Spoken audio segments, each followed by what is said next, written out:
Merry Christmas! Long time no see. It's almost Christmas when I'm recording this video. If you don't believe me, I'm wearing my Grinch pajamas. Oh, I gotta stretch more. So, it's been a long time since I've uploaded a video now. In fact, I don't think I've uploaded anything since I did my Worst Songs of 2023 video last year. Yeah, I won't get into the specifics of what was really going on. I might save that for a later video, but I don't mind telling you right now that I was definitely working on some mental health stuff, as well as just a bunch of life changes going on. But also, at the same time, I remember making that 2023 worst list video and just really struggling to care at all about any of the songs that were on it. In the past, top 10 lists were my favorite video of the year to make, but last year was the first time where I felt like I was making it more out of obligation and rather than passion. And I definitely think it shows. Unfortunately, the overplayed pop music of 2024 didn't do very much to reignite the spark that made me want to make worst lists in the first place. And there were a lot more songs that came out this year that I really like and want to talk more about on the channel, so that's what I'm choosing to do here. Make no mistake, this is not a Chris Stuckman being too afraid to call out bad product at the risk of burning bridges in the industry. Believe me, I have no illusions whatsoever right now of ever bumping shoulders with any of these people. I just happen to be much more interested in talking about songs that brought joy to my life over the past year than I am in manufacturing outrage over songs that I quite honestly just did not care that much about. Will I have a change of heart later on? Maybe. I'm not ruling that out, and if that happens, I will be more than glad to satiate the masses and the algorithm by making a worst list later on. But for now, we're making our list, we're checking it twice, and we're only focusing on the nice. By counting down that one song that talks about Caroline. The top 10 best hit songs of 2024. Number 10. But I'm not really looking for somebody tonight. So right off the bat, I'm already cheating here. We're going to be starting off with a song that came out last year in 2023 that I was going to highlight on that year's best list, but I didn't end up making that list, obviously, so I'm going to talk about it here. This song still managed to carry over onto the Billboard 2024 year-end list, and normally I don't allow repeat entries, but since I didn't make a video last year, I'm choosing to make an exception for a couple of songs, including this one. She's my pretty little poison, my heartache in the night, with a kiss on her lips just like cyanide. This song's probably the easiest to make an exception for because it did peak at number 1 in February of 2024, so it would have made the cut anyways. But that's been the MO of most country songs that aren't released by the big names these days. They bubble up under the radar for several months in a row and slowly climb up to the top of the charts with consistent and sustained radio play and streaming numbers. Warren Ziders came up on TikTok of all things. He's racked up hundreds of millions of views singing covers and a couple original songs. He had released a covers album and a couple EPs from 2021 and 2022, but Pretty Little Poison, I think, is his first real exposure into the limelight, and it is very good.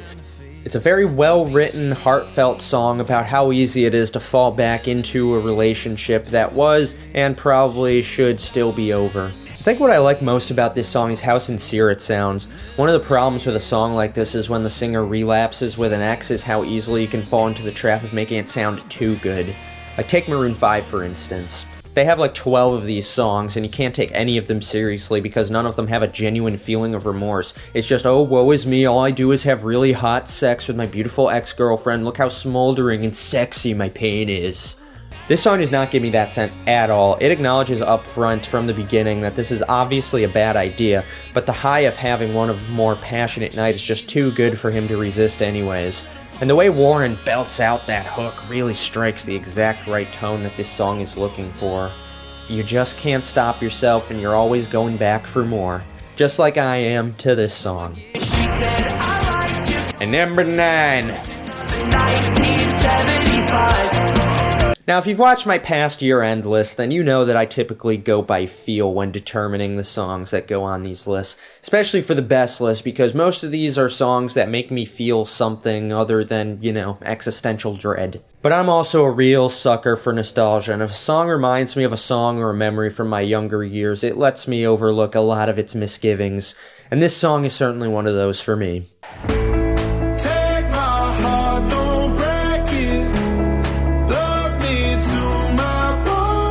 Yes, you can accuse me of having basic musical taste if you want, but you know what? I grew up in the early 2010s where most of the pop music was incredibly basic, and I liked a lot of those songs. So yes, I like basic music, sue me. But I love this song on a lot of different levels. The fact that it reminds me of Home by Philip Phillips, which I used to listen to all the time when I was in high school with my best friends, or just the subject matter itself, the idea of falling in love under the stars and while sitting underneath the vast expanse of the universe, realizing that all you need in life is standing right next to you.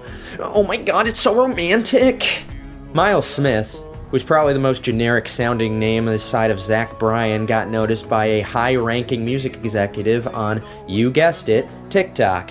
And much like Warren Ziders, he recorded a series of covers before finally releasing some original music late last year titled My Home and Solo. Boy, the Philip comparisons just keep on coming. Now that I think about it, this is the second artist in a row that I've highlighted who built their audience on TikTok. If it weren't for TikTok, these songs might not have existed. Oh my god. Do I actually like TikTok? Do I even want it to be banned now? Uh-oh. Number 8. 1975. Now he's thinking about me every night. Oh, is it that sweet? I guess so. So you can't sleep, baby, I know. Does that mean espresso? God, I hate this song. I mean, I don't hate it, obviously. I love it. I was more than happy living in a world where Sabrina Carpenter had no talent, but then she had to go and release this fantastic powerhouse of a song. In all seriousness, though, this has to be the best set of lyrics Sabrina has ever had, backed up by what is easily the best production she has ever worked on. Now, I thought we were over this whole discotheque retro soul revival back when we told Lotto in no uncertain terms that we don't like it anymore, but I was never over that craze for what it's worth, and Sabrina really came in with the late game rally here. This instrumental is just so lush, and Sabrina finally sounds so natural over it. This is the first time where I don't feel like she's actually trying to capitalize on whatever the hot topic in music at the time is. And of course, we have to talk about the lyrics, which have gone viral in their own right. I can't relate to desperation. I'm working late, 'cause I'm a singer. Yeah, this is an example of TikTok being a force for evil in this world, because were it not for the endless parade of white chicks trying desperately to win their breakups, these would easily be my favorite set of lyrics of the year. That's probably why I resisted liking this song for as long as I did, because the endless conveyor belt of just bad memes got so old so fast. But none of that is Sabrina's fault. You know what? I changed my mind. I want TikTok to be banned again. Number 7. 1975. This is another song that came out in 2023, and I intended to put it on my best list last year. But lucky for me, much like Pretty Little Poison, this song managed to become an even bigger hit in 2024, so I'm still able to talk about it here.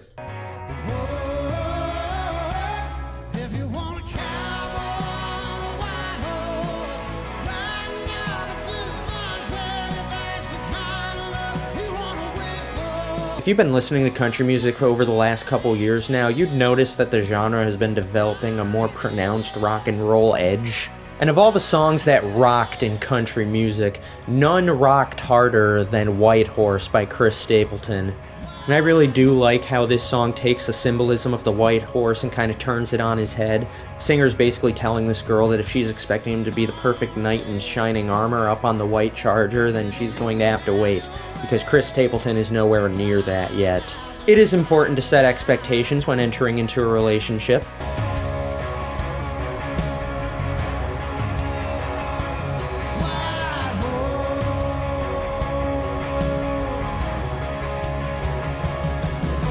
But the thing that puts this song over the top is just the sound. The guitars, the production, Chris belting out that hook. It's so Creedence Clearwater Revival in the best possible way. Of course, it did nothing for Dylan Cousins' career. After coming off a breakout season for the Sabres wherein he scored almost 30 goals and earned the nickname the Workhorse from Whitehorse, Whitehorse being his hometown in Canada, Cousins made this song his personal goal song that would play whenever he scored a goal, which was promptly followed up by the worst season of his career and is now having an even worse year this year. But now we can't even trade him because the Sabres have already locked him into a massive, untradeable contract, so now we're just kind of stuck with him now, while he just saves his best hockey for the Canadian national team. Thanks a lot, Chris. Number 6. 1975. Alright, so I just had to eat massive crow in my apology for Sabrina Carpenter, so Noah Khan, your turn. Vermont, but it's the season of the sticks, and I saw your mom, she forgot that I existed. Welcome to this year's entry of a musician I used to dislike who comes through with an excellent song that forces me to rethink my opinion of said artist. Well, again, technically that would have been the Sabrina Carpenter song, but Nick Wright's twin brother, Noah Khan, also was right in that mix with his much better follow-up to the smarmy, drunken jackassery of Dial Drunk. A song which, looking back, I may have been a little too harsh on. Sure, it's a pretty ugly song about an ugly situation, but that was probably the point, and I just missed it. But the point is, you're not meant to feel sympathy for Noah's character in that song, and trust me, you don't. That being said, I think Stick Season is still a much better song. It's genuinely well written, it's folksy. It does a great job of capturing the empty feeling you get of visiting places that used to bring you joy, but now only serve as reminders of what you used to have and then lost. In a way, this song could almost be interpreted as the direct aftermath of Dial Drunk. If that song is about the benders you go on every night when you're getting arrested and calling people in the middle of the night to bail you out of jail, this song could be what happens after all the alcohol wears off and you're left with literally nothing. I don't know if that's the intention of the song, but I like to think that it is, because it also goes back and retroactively makes Dial Drunk better. And I do have to highlight some of the lyrics because they are just so good. Half my fault, but I just like to play the victim. I'll drink alcohol. That may be the most hauntingly honest line I've ever heard. Now, I don't know much about Noah Khan as a person, but I believe that he believes this line, and it really hits hard the first time you actually realize what he's saying here.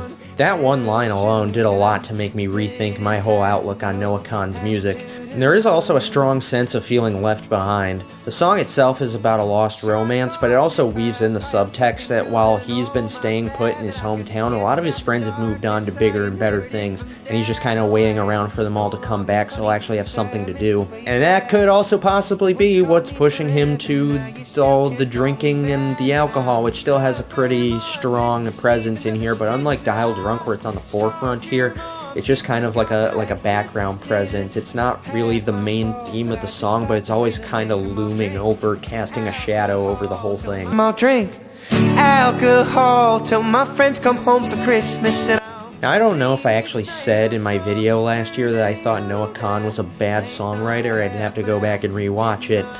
But if I did say that, then I would like to formally retract that statement here and now and put on record once and for all that Noah Khan is truly one of the excellent songwriters working in music right now. The apology form is in the mail.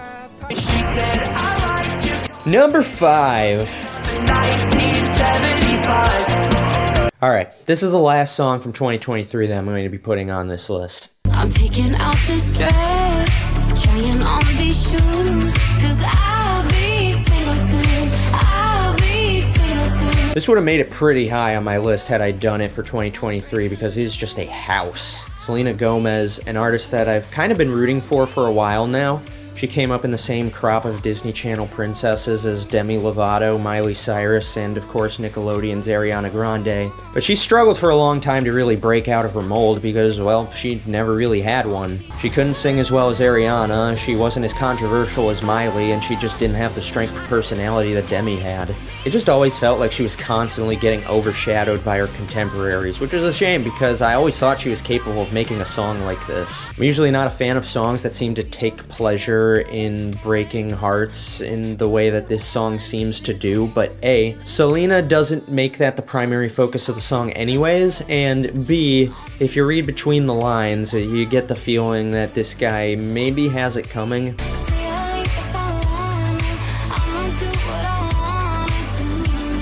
Like, if this guy's telling her what clothes she can wear and how late she can stay out, then yeah, that's a pretty big red flag, and she should probably not keep this guy around. But the song also does a great job at capturing the excitement and the fun of being newly single and hitting the town for the first time. Not knowing what's going to happen or who you're going to meet, just taking the world on and having fun. A lot of breakup songs these days tend to focus on the loss and the sadness after a breakup, but this song focuses on the opposite. It focuses on what's to gain by getting yourself out of a relationship that you aren't that happy in, which I think is a positive message that a lot of people do need to hear. It's not a bad thing to be single, and sometimes it is better to end a relationship that is holding you back rather than staying in one out of fear of being alone. And in a lot of ways, this song does successfully what I thought Flowers failed to do last year. Selena genuinely sounds like a weight has been lifted off her shoulders here, while Miley Cyrus still has "Not Over It" written all over her. But if I had to describe this song in one word, it would be fun. This song is just really fun to listen to, it's bouncy, it's energetic, and it's incredibly entertaining. And I am obligated to tell everyone that I am in a very happy, committed relationship, and that my enjoyment of this song is in no way a reflection of the emotional well-being of my relationship, nor the participants therein.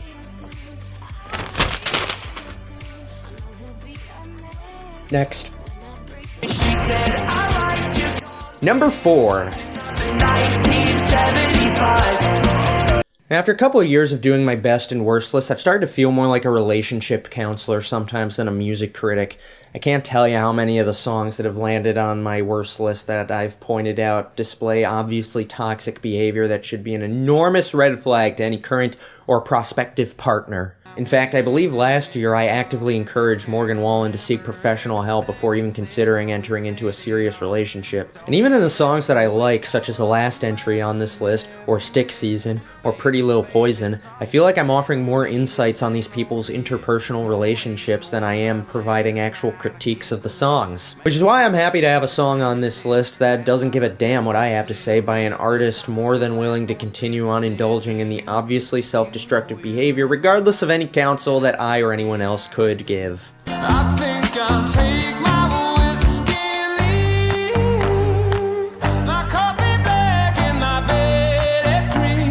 You're too sweet for me. Now you may remember Hozier from his big hit song Take Me to Church all the way back from 2013. Oh my god, I'm old. He's bubbled under the radar since, he's released projects, yada yada yada, but 11 years later, he's back on the charts with a much bolder, more mature and sophisticated anthem to self-indulgence and hedonism. But unlike most songs of this ilk, Hozier is not even remotely interested in changing his habits for this woman. In fact, the opposite is true. He is actively trying to seduce her into embracing his lifestyle. And that's the thing that makes this song work, is just how sultry and seductive it sounds. Hozier's trying to tempt you into just this little taste of his lifestyle, and it is very intoxicating. Although I will note that there are some strange lyrics that just downright confuse me. You treat your mouth as if it's heaven's gate. The rest of you like you're the TSA. Like, I get what the Heaven's Gate thing is supposed to mean, at least I think I do, but what the hell does the TSA have to do with anything? Like, did this girl try to cavity search you earlier? Is she a real TSA agent? Are you at the airport right now? Don't you just wanna wake up dark as a lake, smelling like a bonfire, lost in a haze? Yeah, we're gonna have to call in the bomb-sniffing dogs on this one. Anyways, the lyrics overall are quite well written, but that one line did throw me off a bit. I will say, though, that this sequence of lyrics... Sweet as a vine, sweet as a grape, if you can sit in a barrel, maybe I'll wait. The imagery that she's just a simple, sweet little grape right now who has the potential to age into a fine, sophisticated wine really encapsulates the entire song in that one little stanza, and it may be one of my favorite lyrics of the year. But seriously, don't hit on TSA agents. They don't like that. I'm on a no-fly list now. Next! She said, I like to Number 3. 1975. Yeah, drop a 50 bag for the mob in a spot. Well, it finally happened. We made it through an entire year where Drake did not release a full-length album. Did he? I don't know. If he did, I'll put it on screen, but if he doesn't, then I'm right. In fact, Drake didn't really have any major hits at all this year. Most of the songs were just carryovers from last year or just never really caught on in the mainstream. So you would think that with this relatively down year on the charts, that was a fairly quiet year for Drake. But oh, my sweet summer child, you would be mistaken.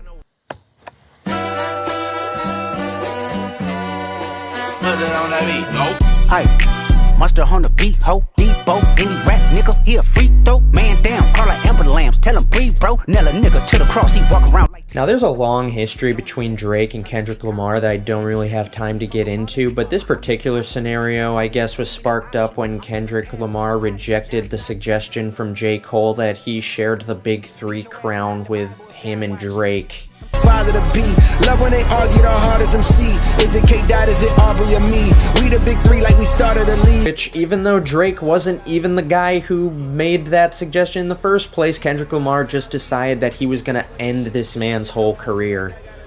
Now, I wouldn't say that any of this really is that surprising, seeing as Kendrick has made it clear going all the way back to 2013 that he is not interested in being friends with any of his contemporaries. The rap game is a competition to him, and it is not one that he intends to lose. J. Cole was involved in this beef for like a minute until he dropped a diss track that was so weak he actually apologized for it. Man, that's the lamest shit I ever did in my fucking life, right? Drake, on the other hand, has continued to escalate the situation, and the two have gone back and forth in a series of increasingly ugly and unpleasant diss tracks wherein both sides have made some horrible accusations about the other. Trying to strike a chord and it's probably A minor. But now Kendrick has decided to load up his kill shot and finish the job, and this track finished Drake on a lot of different levels. Not only was this just a brutal, cold-blooded murder of a track, but he also somehow managed to turn it into one of the biggest hits of the summer. Usually when rappers beef, they release their diss tracks, people talk about them, but it never makes its way into the mainstream because most hip-hop diss tracks are not suitable for radio, including this one, by the way. Walking down whole time, I know he got some him, pull on him, extort, bully the floor on him. But I heard the song get played on the radio consistently. This was the definitive killing blow. The general public and the music industry in general judged the fight and gave Kendrick the win by unanimous decision. Now, I was a little torn about whether or not I should celebrate this song so highly, as it is a really ugly track that does make some pretty ugly accusations about Drake that I don't really want to get into here, but I do feel the need to highlight this track because not only is it a great song with great production and really great rap skills from Kendrick Lamar, but also because this song is a watershed moment for this era of hip-hop. This track will go down as one of the defining moments of hip-hop in the 2020s, probably the whole 2000s if I'm being honest. Not Like Us is this generation's ether or Hit 'Em Up, and for that I believe it is worthy of recognition. Number 2. 1975. Now, on a lighter note, Someone pour me up a double shot of whiskey. They know me and Jack Daniels got a history. There's a in 2019, when Lil Nas X took the world by storm with his takeover into the country charts with his definitively not a country rap song, I was hopeful that this would mark the beginning of a new era in music where genre swapping and genre bending songs like Old Town Road would become a lot more common. Sadly, that didn't really become the case. Sure, there were attempts at it, but never really felt the same, and now even Lil Nas X seems happy just making his music sound as generic as it possibly can. Is any of that related to what Shaboozey has been able to do this year with his left field smash, Tipsy? Well, a little bit. Both songs inject pretty clear hip-hop influence into a genre that typically rejects the idea. one. Here comes the 2 to the 3 to the 4. 2-step 1. Here comes the 2 to the 3 to the 4. Both guys also look like they'd be staring down the business end of a shotgun if they walked into the wrong country club. Also, Shaboozey tied Old Town Road for longest-running #1 song in Billboard history, so that's something. This song is different from Old Town Road, though, in the sense that Old Town Road was a pretty clear insurgency on the country genre. It was the obvious odd man out in what was at the time a very homogenous sounding genre. A bar song, on the other hand, sounds right at home with the rest of country's music right now, in my opinion. From the acoustic guitar, to the whistling in the background, to the singing and drinking. Everything about this song is distinctly country. And I really do love this song. It's just so laid back and loose. It's exactly what I need to hear after a hard day at work. Sure, I don't often go out drinking after my 9 to 5. For me personally, I go home and lay in bed or play Magic the Gathering. But the idea behind the song is just turning your brain off, having fun is something I can appreciate. And we all have an outlet to do that, even if it isn't rampant alcoholism. Tell them bring another round, we need plenty more. Yeah, maybe pull back a little. 30 shots does not sound like it can be good for your health. Alright, before I reveal the number 1 song of 2024, how about some honorable mentions?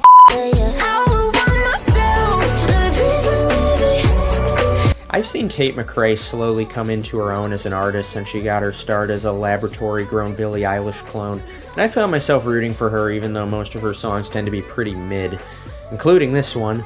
However, I found myself continuing to want to listen to it over and over again, and I developed a bit of a one-sided relationship with it, so it gets mentioned here. This was another chapter in the Kendrick versus Drake feud, but earlier on, during still the feeling out stages of the fight.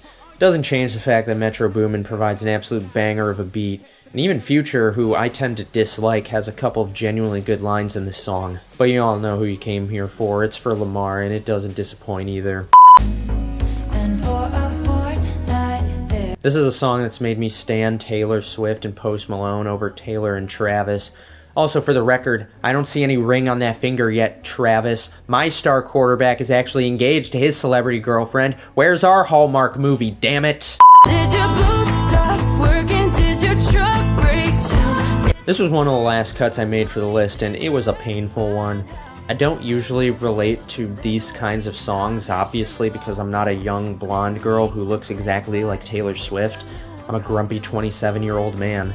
But the way she intertwines this dry sarcasm with genuine heartache and righteous indignation reminds me of when I'm telling my preschoolers to not eat glue for the 20th time that day, and I have to ask them if they need to get their ears checked. It's really funny. I cry a lot, but I am so productive. It's an art. I cry a lot, but I'm so productive, hands down the best lyric of the year. Never as an artist have I ever related to something so hard. The rest of the lyrics are also really good, but man, that one was too real.